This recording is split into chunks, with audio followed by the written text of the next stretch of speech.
उत्तर प्रदेश के भविष्य को सजाने और संवारने के एक नए कार्यक्रम का शुभारंभ करने जा रहा है। बेसिक शिक्षा परिषद के द्वारा आदरणीय प्रधानमंत्री मोदी जी के यशस्वी मार्गदर्शन और तेजस्वी नेतृत्व में प्रदेश सरकार ने गत 8 वर्ष के अंदर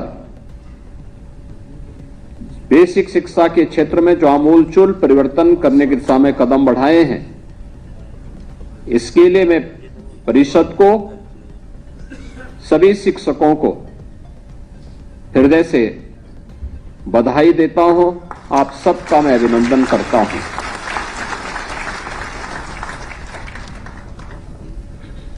ऑपरेशन कायाकल्प से यात्रा प्रारंभ होती है और आज सीएम कंपोजिट विद्यालय और सीएम अभ्युदय विद्यालय के रूप में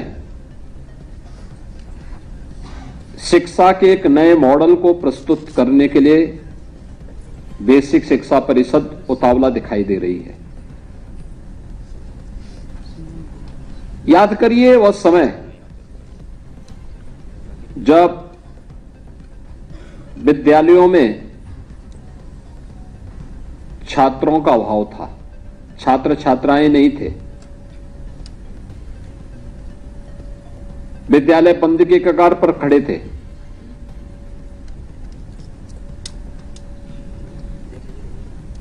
भवन जर्जर पड़े हुए थे, गंदगी हुआ करती थी, अव्यवस्था हुआ करती थी। उन स्थितियों में ये यात्रा प्रारंभ हुई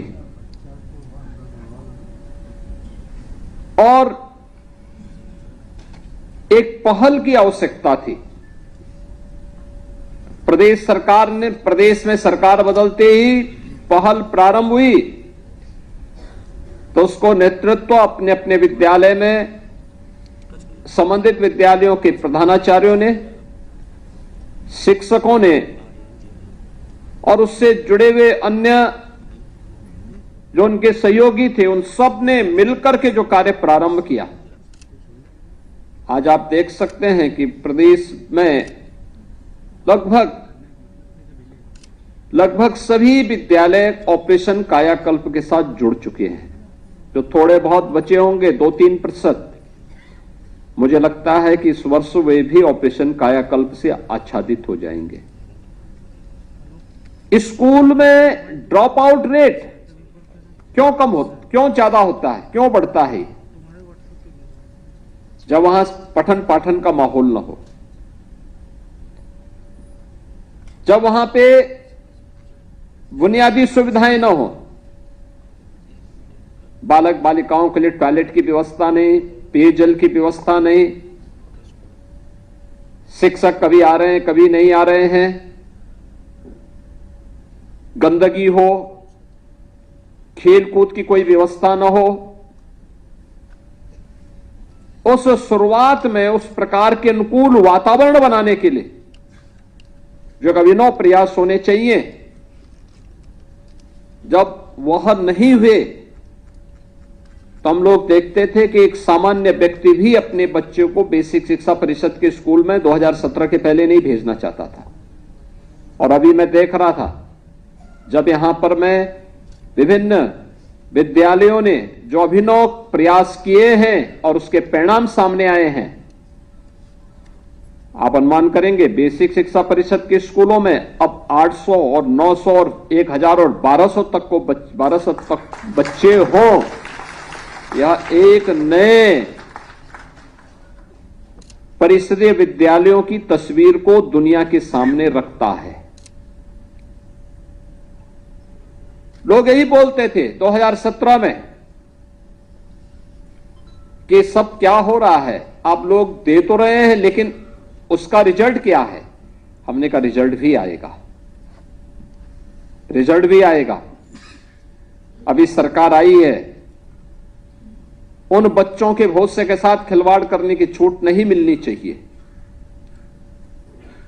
जिन बच्चों ने पढ़ने के एक लालसा से स्कूल तो गए, लेकिन फिर असमय उसको वापस आना पड़ा, फिर जाना उसने बंद कर दिया।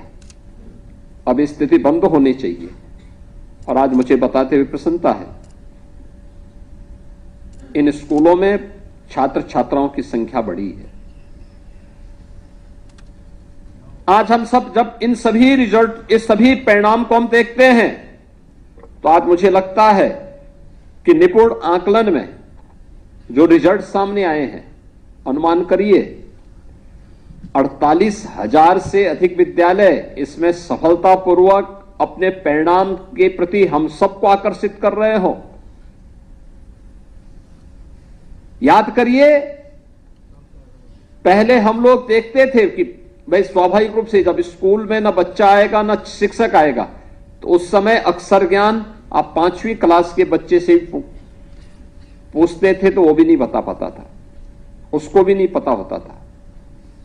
लेकिन अब यह क्लास 1 और क्लास 2 के बच्चों से भी अगर आप जानकारी लेंगे तो आपको वहां कुछ अच्छा देखने को मिलेगा, अच्छे परिणाम सामने देखने को मिलेंगे। और मैं तो आज बेसिक शिक्षा परिषद से कहूंगा कि प्रदेश भर के जितने भी बीएड और एमएड के छात्र होंगे, इनको एक सप्ताह के लिए वहां से छुट्टी करवा करके बेसिक शिक्षा परिषद के विद्यालयों में निपुण कार्यक्रम के आकलन के लिए उन्हें भेजने की आवश्यकता है। उनकी ट्रेनिंग भी होगी फील्ड में, और फील्ड में ट्रेनिंग के साथ साथ वे वहां जाकर के देखें तो क्या हो रहा है और कैसे उनको कार्य करना है। दूसरा, वे वहां जाएंगे तो उन्हें स्मार्ट क्लास के साथ जुड़ने का अवसर भी प्राप्त होगा, डिजिटल लाइब्रेरी के साथ जुड़ने का अवसर प्राप्त होगा।